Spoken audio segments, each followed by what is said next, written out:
पटना में पुलिस ने 5 संदिग्धों को इस मामले में हिरासत में लिया है। जमीन विवाद के एंगल से हत्या की जांच की जा रही है कि कहीं कोई जमीन का विवाद तो नहीं जुड़ा हुआ था खेमका से जुड़ा हुआ। फतुहा और आरा में पटना पुलिस की रेड भी हुई है।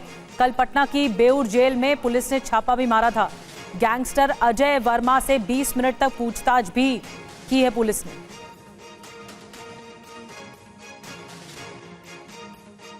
तो क्या इस पूरे हत्याकांड का गैंगस्टर कनेक्शन सामने आया है? इस पूरे मामले में पूछताछ भी की गई है। गोपाल खेमका हत्याकांड से जुड़ा हुआ ये बड़ा अपडेट हम आपको बता रहे हैं। कई संदिग्धों को हिरासत में लिया गया है, डिटेन किया गया है। इस तेजी से इस हत्याकांड को सुलझाने में पुलिस जुटी हुई है।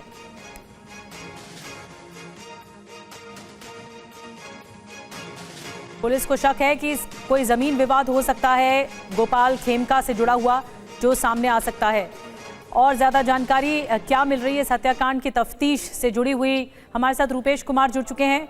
रुपेश, क्या ये जमीन विवाद से जुड़ा मामला है? क्योंकि ये भी बताया जा रहा है गैंगस्टर से भी बेउर जेल में पूछताछ की गई है। ये पुलिस कार्रवाई कर रही है, छापेमारी कर रही है। पर 5 लोगों को हिरासत में लिया गया है। लेकिन पुलिस के हाथ अब लगभग खाली है। पुलिस के पास खुलासा करने के लायक कुछ नहीं है कि पुलिस गैंगस्टर से पूछताछ कर रही है, बेउर जेल में पहुंची है, फतुहा औद्योगिक क्षेत्र में छापेमारी हो रही है, आरा में छापेमारी हो रही है, हाजीपुर में छापेमारी हो रही है। 24 घंटे पहले पटना के एसएसपी कार्तिकेय शर्मा ने टीवी 9 भारतवर्ष से बातचीत करते हुए कहा था कि पहचान कर ली गई है, बहुत जल्द गिरफ्तारी कर ली गई है।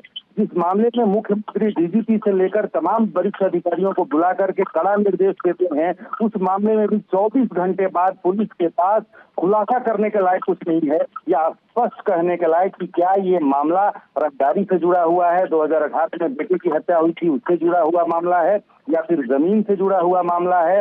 हत्या किसने की, किसने करवाई, लास्ट लोकेशन जिसने हत्या की थी, कहा जा रहा है कि लास्ट लोकेशन हाजीपुर में मिला है, लिहाजा हाजीपुर में पुलिस पहुंची है। बेउर जेल में अजय वर्मा गिरोह के ऊपर कुछ लीड्स मिले थे, उसके आधार पर 20 मिनट तक उनसे पूछताछ हुई है।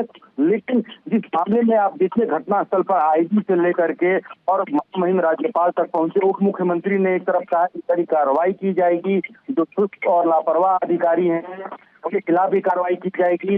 पटना के एसएसपी कहते हैं कि घायल को खुद अस्पताल पुलिस लेकर गई थी। आईजी कहते हैं कि 1 घंटे देर से विलंब से पुलिस वहां पर 1 घंटे के अंदर पुलिस पहुंची थी।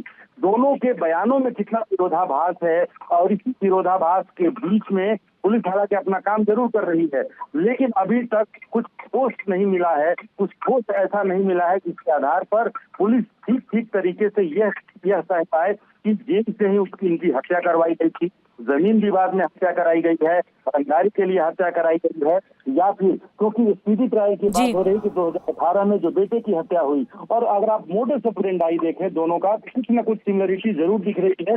2018 में बेटे की भी हत्या हुई, औद्योगिक थाना क्षेत्र में गेट पर पहुंचते हैं जो कॉटन इंडस्ट्री इनका है, उसके गेट पर बेटा गुंजन खेमका पहुंचता है, हॉर्न बजाता है, और गेट खुलने के बीच का जो समय अंतराल है उसमें उसकी भी गोली मारकर हत्या होती है। और 8 साल बाद उसी तरीके से गोपाल खेमका गेट पर पहुंचते हैं, हॉर्न बजाते हैं, और उसी समय अंतराल में उनकी भी गोली मारकर हत्या कर दी जाती। लिहाजा पुलिस उस एंगल से भी इसको देख रही है, क्योंकि उस मामले में जितने लोग थे, 3 लोगों की गिरफ्तारी हुई थी, साक्ष्य के बिना पर उनको रिहा कर दिया था पटना हाईकोर्ट ने। हालांकि उसमें मुख्य आरोपी था, बाद में उसकी भी हत्या कर दी गई, तस्कू जिसका नाम था, उसकी भी हत्या कर दी गई। तो हर एंगल से तलाश की जा रही है। रुपेश, बड़ी जानकारी दे रहे हैं कि हाजीपुर लास्ट लोकेशन बताया गया, और फिर उसके बाद ये पूरी तफ्तीश आगे बढ़ रही है। कितने लोग इन्वॉल्व थे, कहां तक इनका तार फैला हुआ है गैंगस्टर्स का, या आरोपी कौन रहे, किन किन के संपर्क में थे, ये सब पुलिस पता लगाने की कोशिश कर रही है। और पटना में उद्योगपति की हत्या पर राहुल गांधी ने नीतीश कुमार पर वार किया है, नीतीश सरकार पर वार किया है।